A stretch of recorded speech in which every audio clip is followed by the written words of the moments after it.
We're going to start with presentations, and we have our public safety report. This is a quarterly report, and our Chief of Police, Chief Rob Landon. And his entourage. Good evening, Mayor, council members. Thank you for the time this evening.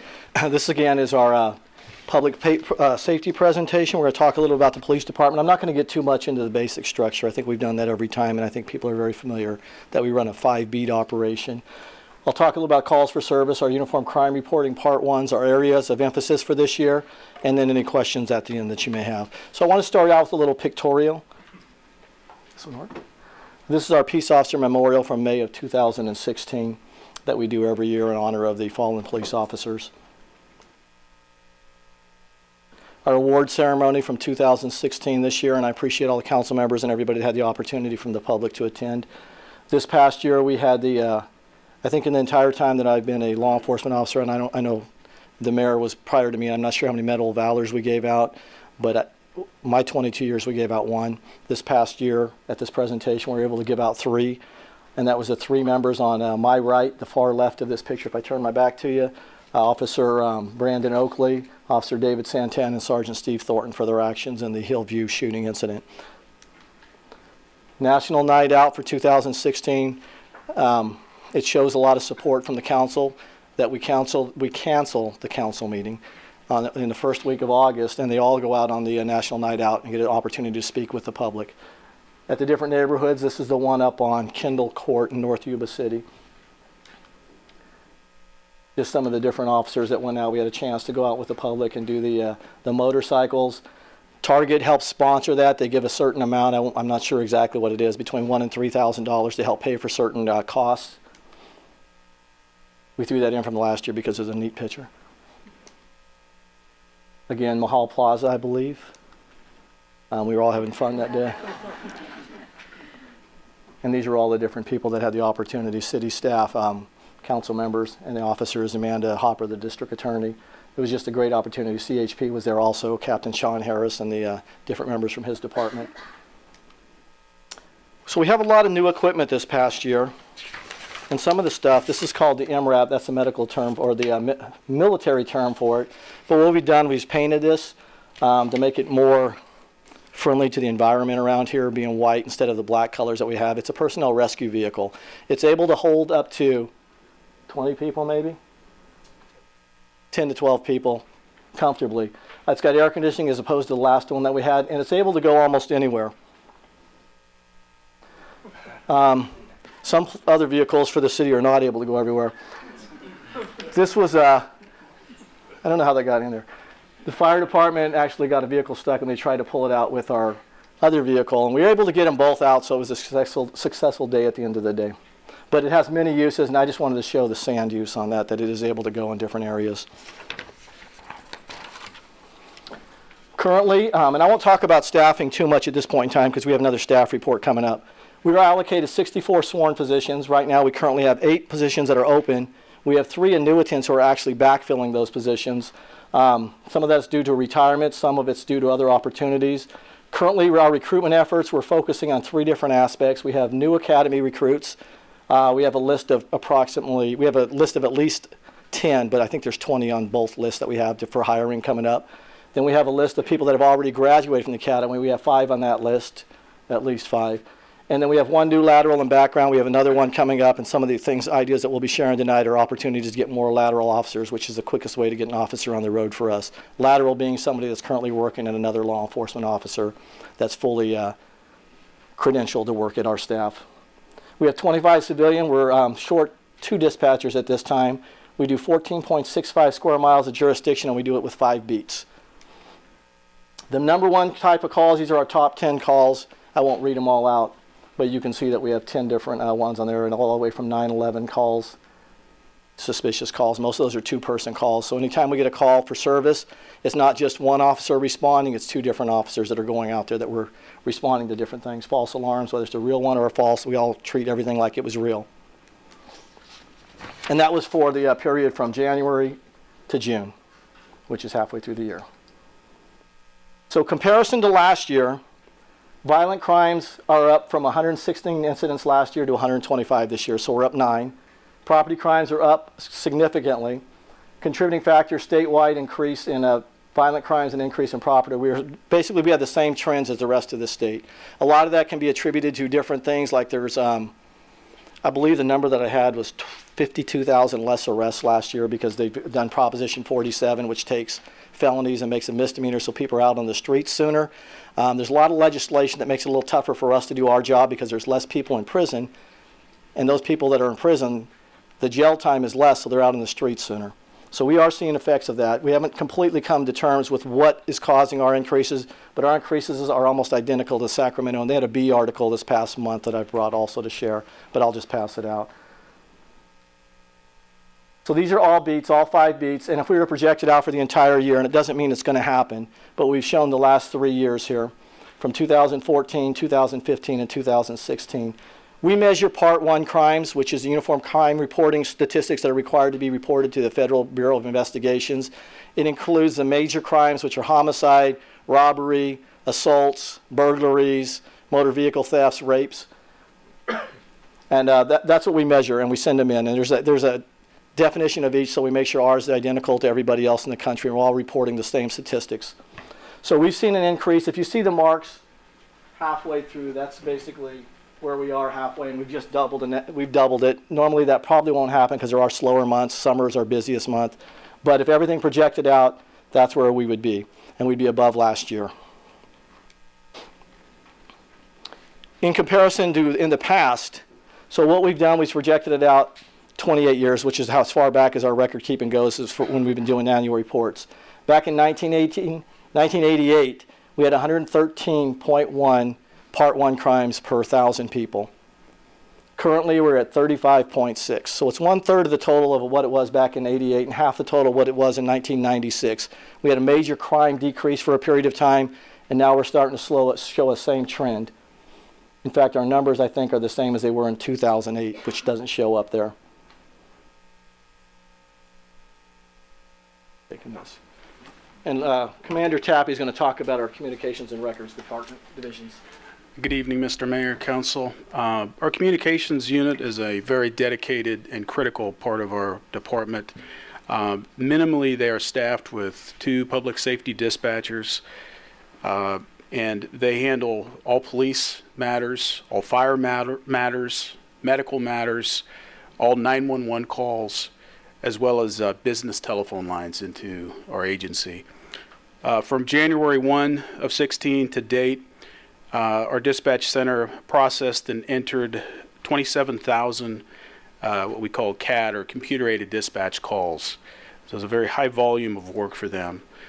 They are non-sworn personnel, but they do have oversight for training and continuous professional training by POST, California Peace Officer Standards and Training. Some of the classes that they have attended this year have been the required updates and certifications for dispatchers, advanced tactical dispatch training, domestic violence and sexual assault training, communications training, non-sworn background investigations training, as everyone that works in that unit has to have a background just like a peace officer, emergency medical dispatching, and CPR certifications, just to name some. 2 employees that were just like to highlight. We had one of our dispatchers, Dispatcher Geddes, was featured in the Appeal Democrat this year during the Public Safety Telecommunications Week. As well, Dispatcher Erica Campos was awarded the the Department's Life Saving Award for her contributions to saving a life through the emergency medical dispatching process.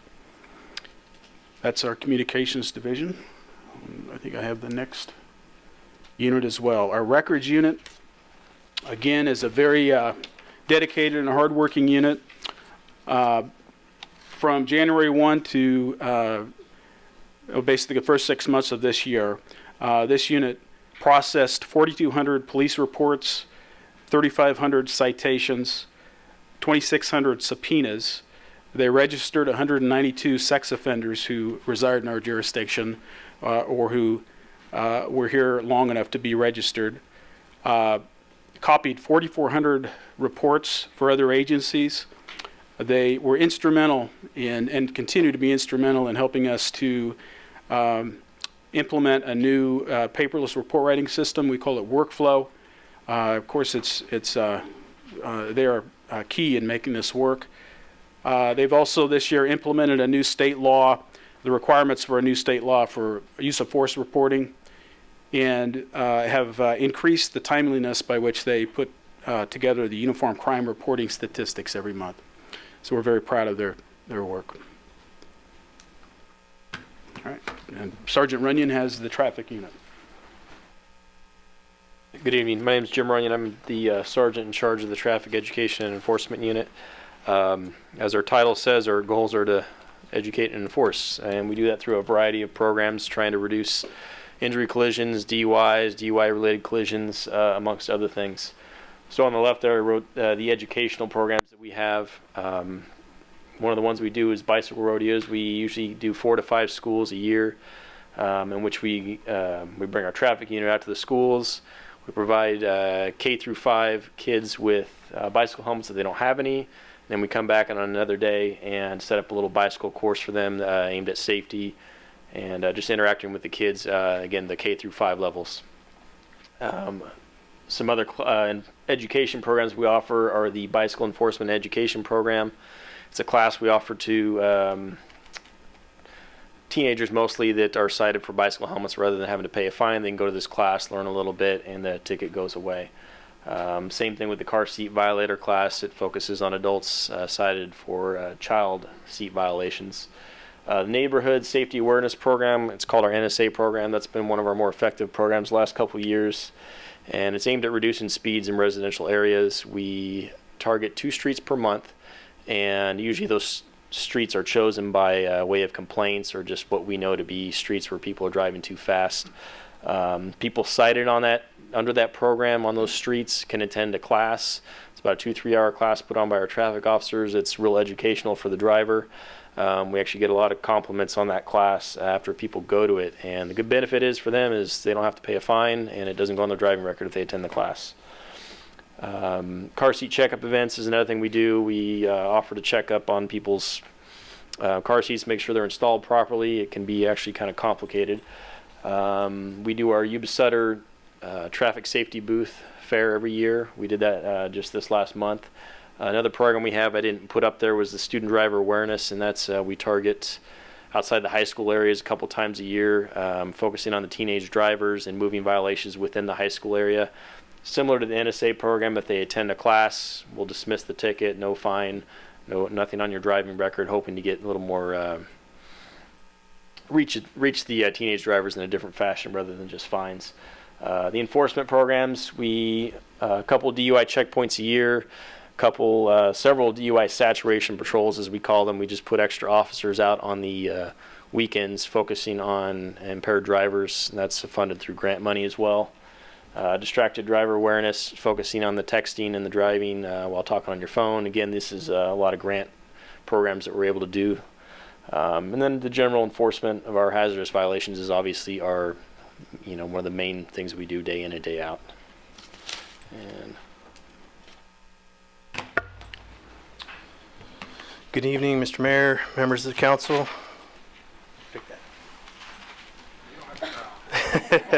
Yeah, I appreciate that. For those of you that don't know me, my name is Jeremy Garcia. I'm the assistant chief at the police department. One of my roles there at the department is I'm in charge of our investigations division. A component of our investigations division is the Net 5 Narcotics and Gang Task Force. I threw a few figures up there. I know that we are a little bit short on time. I'll just touch on a couple key components. I think it stands out that methamphetamine and marijuana continue to be the major issues. We do encounter, most of your narcotics-related issues here. Butane honey oil labs are, for the last couple of years, have been an up-and-coming and emerging issue that we're dealing with. In years gone by, clandestine methamphetamine labs were the issue. Now we're seeing very few of those, and the marijuana-related butane honey oil labs have become and obviously they're very volatile and explosive, and we have had a couple go up in our city.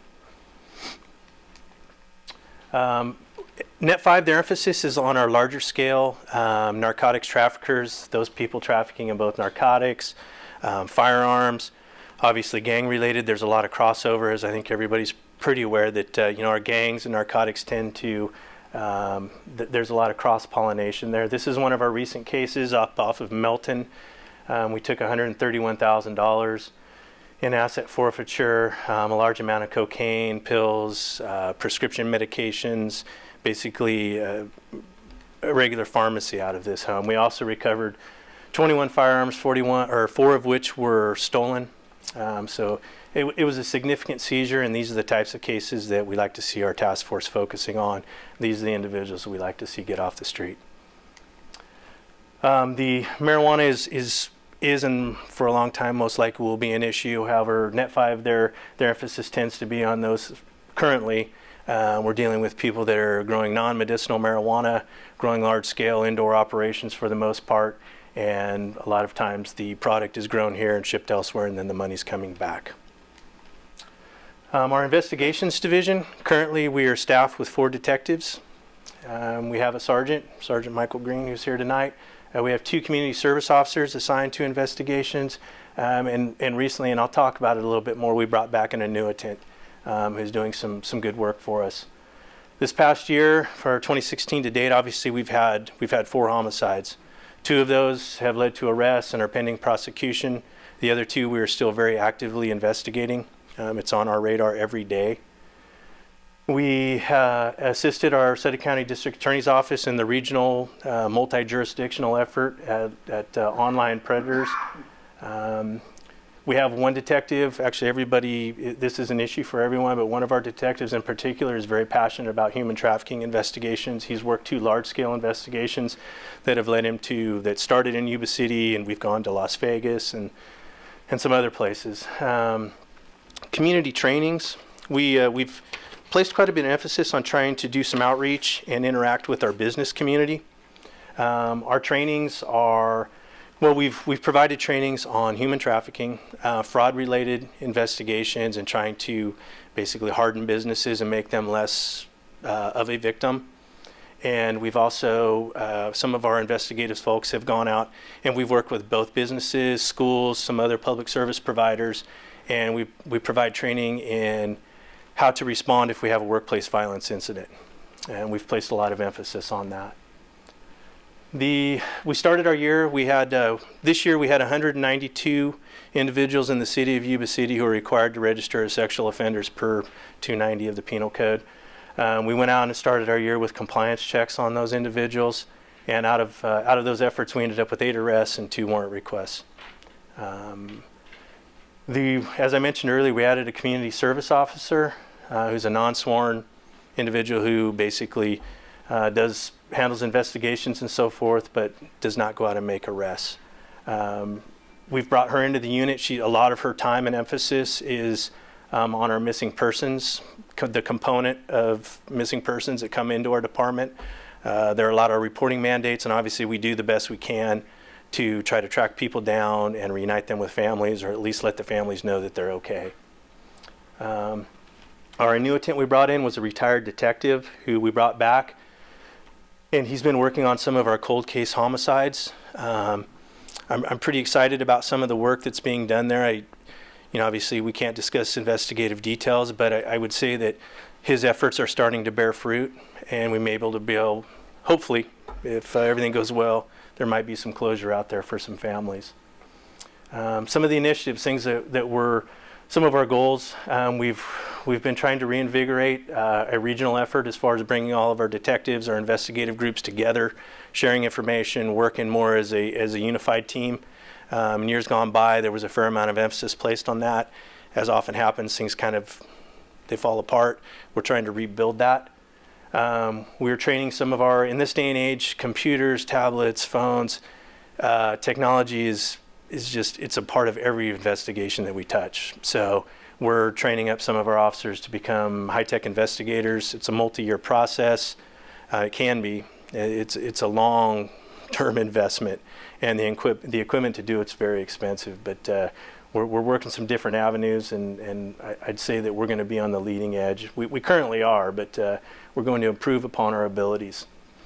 In our business partnership meetings, this is a goal, and we're on the horizon for us. We'd really like to build something comparable to our Citizen Academy, but geared towards the business community. But it's that's a significant endeavor. But we've got the groundwork laid, and if things continue to progress, I think that's going to become a reality for us. And I'd like to at least take a trial run at it. I wouldn't be comfortable talking as to when we might be able to pull that off, but like it is on the horizon, and I think it's got a lot of potential.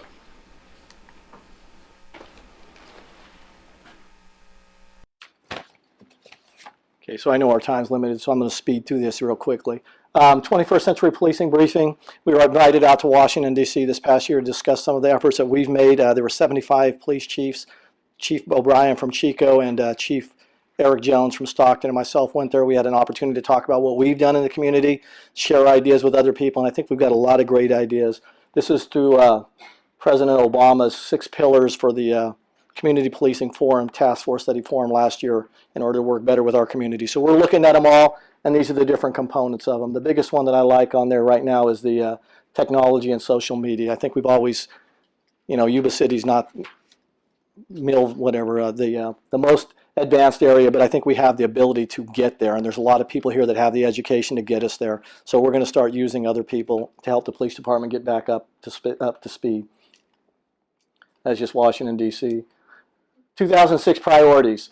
Again, Hey, staffing. Chief, would you go back to the prior slide, just for a moment?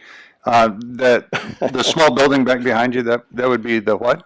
That's the White House. Okay, so when you said you went to Washington D.C., you kind of just skipped over the fact that you were at the White House for a meeting with 75 other chiefs, which is, I think, a very distinguished position for Yuba City to have been invited to that, and certainly speaks to not only our police department, but certainly to Chief Landon's abilities. And so thank you for representing Northern California there. Thank you, Mayor, and thank you for letting me attend, because it was very interesting and I did learn a lot. So we're going to use a lot of those ideas as we move forward in the next year, and we'll be sharing them with the different council meetings. Our priorities for 2016. Staffing, again, continues to be the one of our #1 issues. That, again, is the #1 issue that California Police Chiefs has addressed to all agencies throughout the state of California. And I'll talk to more at that in the next presentation. Leadership development, we want to build leadership for the future. Team building, we've done team building with our leadership to make ourselves stronger, to make ourselves more committed to the department and the community, to make sure that we can reach our potential and obviously share that with everybody.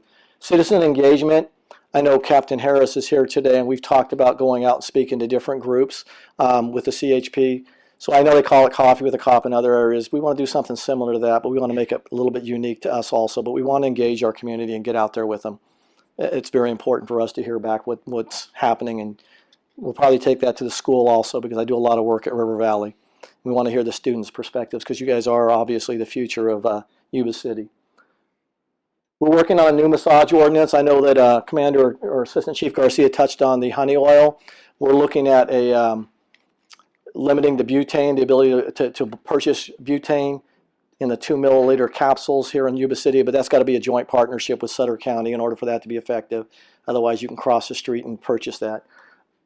Clean and safe Yuba City, we continue to focus on the issues that we have with the vagrants, and just not the homeless, but the transients, the vagrants that we have creating issues out in the community. We are looking at that. We're looking to make a joint venture. I know the City Council is very active working with the other different government agencies throughout both counties. Body-worn cameras. Oh, I brought one and I left it in my car. I was going to show you guys today the body-worn cameras. We have 2 of them out on the street right now. They're very small. They fit here. They swivel. They're really neat, and they tie into our vehicle cameras. So it's not you do one then you do the other one. You can actually now do them together, joint. They're tied in. We have 2 of those out right now. We anticipate on buying enough for all the staff by the end of this year and having them out on the road. And that's been a long-term process, because with all technology, every time we think we're ready to buy them, something new comes along. So we finally decided We just got to do it. Gang suppression and violent crime suppression, we really want to do this in the schools. Before the 6th grade, we try to have everybody in Yuba City Unified School District and some of the Sutter County schools go through how many weeks is great? It's like a 6-week presentation where they go, one of our officers who's trained in gang resistance goes out and talks about alternative plans and how to get away from the gang lifestyles. So we try to do everybody in Yuba City before the 6th grade. Volunteer Citizens Academies, that's how we get our volunteers. That's how we can get our force to get more people without actually hurting the budget. We've got all these volunteers out in the community that want to help with the police department. We definitely want them to help. We just got to make a good match with the department. And then Walton annexation, we continue to look at that. The last slide here, below similar cities' crime rates in California, below the national average of cities 50 to 99,000, less than half the crime rate of 20 years ago. Our gang task force and Net 5 presence and Regional Crime Fighting Alliance, we're not the only agency that's short-staffed. It's everybody in the region also. So there are less people in the gang task force than we have had in the past, but through a joint effort, we're able to use that as a force multiplier. Crime rate is trending up, statewide trend, but we're more focused than ever to keep this a safe community through regional alliances and through education and the opportunity to go out and talk to other agencies. The last thing that we've done is we assigned all of our officers, all of our leadership staff to go out to 2 different agencies in the state of California and bring back ideas. So each person is going out, whether it's recruiting, whether it's training, whether it's field training, whether it's everybody got to pick 2 things and bring them back, and we're going to discuss that at our next sergeant's meeting to see how we can bring back ideas here at the police department. And that's it. With that, I open it up for any questions. Chief, thank you very much, and we'll open this to questions from the council. Through the mayor. Go ahead. Chief, I have a couple questions. The traffic portion under the training for bicycles, do we have any, or is there any type of classes available for the adult or the vagrants that continually cross the roads and drive erratically? I think the best avenue that we have for the education for them is actually citations at this point in time, because a lot of them don't have a place for us to locate them. All right, and Something we then can explore. one other question on the drug bust that where you collected all the weapons and money and so on. What happens to the money in a case like that? Hopefully nobody claims it, and that probably is going to be the case. Nobody has at this point in time, and then it goes into asset forfeiture. So we take that between the Net 5 agencies and we split it up in a pre-designated split of how the money goes, and it comes back to the department to use ultimately for things to help continue to fight crime, gangs, and stuff like that. And just so you know, that money, I don't know if everybody does this, but the $130,000 that found in that case was found in his car. He just left it out, but he had an alarm. Wow. Safety you. first. That's it. Any other questions? Mr. Mayor, I don't have any questions, Chief. I just want to say thank you to yourself and all the police officers that protect all of us and, put their line on the life on a daily basis. I know doing the ride along with yourselves on the National Night Out, I think practically all of the citizens that we visited were all very, very thankful. So from all of us here at the council, I just want to say thank you. And if you can relay that back to the rest of the troops, that we thank you and thank everything that you guys do each and every day. Thank you, and thank you for your support. Chief, through the mayor, thank you. Thank you for the efforts you're doing for the honey oil direction and the limiting of the butane. And I hope that the citizens will encourage the Sheriff's Department to, I know they're short-staffed like anybody else, but it is getting more prevalent in our community. Other communities are adopting ordinances and things to limit them, so they're going to come to us. And before we have disasters that they have had in Reading, Red Bluff, Anderson, Oroville, I would really like us to be able to get that taken care of in an avenue to make sure that it is less likely to happen. So thank you for your efforts, and let the sheriff know, people, to get on board, please. Thank you, Vice Mayor. Sorry it's so pointed, but it needs to be done. Thank you. And last comment, I've said this before. Thank you so much for everything that you and your department do. You know, being an early morning riser, I hear those sirens out there, and I've been through those yellow tapes a few times. But I know that I'm well protected when I'm out there, along with the children that are in the neighborhood. So just the greatest amount of gratitude that I have for you, the entire department that just bends over backward, puts your own life on hold basically when you walk out those front doors. So truly appreciate everything that you're doing. Thank you. Thank you very much. And Chief, thank you for leading a highly professional organization, one that is well respected, not only nationally, but within the state of California, and is an agency that is based on the community involvement. If citizens are afraid to reach out to the police department, not much gets done. Thank you for keeping those doors open. The leadership staff at Yuba City compares to none, and certainly the officers that are out on the street that are that interface with the public are oftentimes the first contact within the city for many citizens. And we thank you for continuing your efforts to engage the public in every step along the way. So thank you. On behalf of the men and women of Yuba City Police Department, thank you for your support.